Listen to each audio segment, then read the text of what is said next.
I'm calling it now. I'm calling it now. I'm calling it now. You'll find love with me somehow. Yes, somehow. I'm calling it now.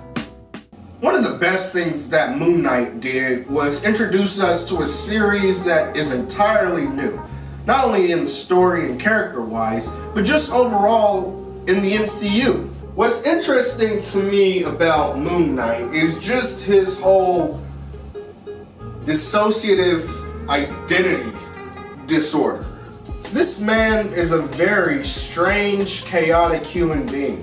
When Steven is back at his flat after one of his identity crisis episodes, he uses a burner phone to contact someone named Layla. And her tone of voice at the other end would suggest that she's someone who cares about him genuinely, or actually cares for Mark and concerned about Mark.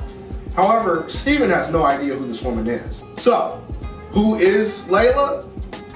Well, it could be a wife, maybe a girlfriend. This may come as a genuine shock to a lot of you, but this is actually somebody who is not from the comics. Yeah, that's right, you heard me. This mystery girl is someone completely original to the MCU. That's a bit surprising, honestly, because usually in the MCU, for the most part, they're known for being true to the comics when it comes to picking characters and even supporting characters, for the most part. But this show is a very different show from anything else we've seen in the MCU, and adding original characters that are only specifically to this show just further separates it from everything else in the 4 phases. So I think it'll be interesting to see not only who this character really is, but just what her intentions are and what kind of connection she has to Mark.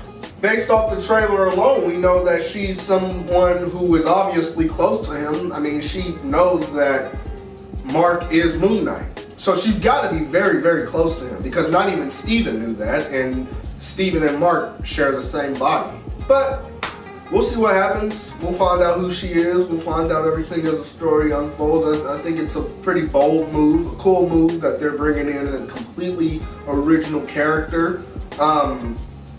And, you know, it's cool that we'll have to go solely based off her. We have nothing to compare her to. We don't have a comic book counterpart to compare her to, because her comic book counterpart doesn't exist. So it's cool that we'll be able to just judge her solely based off this show, and people won't be like, oh, she wasn't like that in the comics, she was bad in the comics, she had red hair in the comics. It's like, nope, this is completely original. So who she is who she is. But guys, this first episode of Moon Knight was awesome. Let me know what you thought about it down below. And be sure to check out one of these other videos on the channel. Like and share this one, subscribe here if you're new, and thank you so much for watching, and I'll see you next time.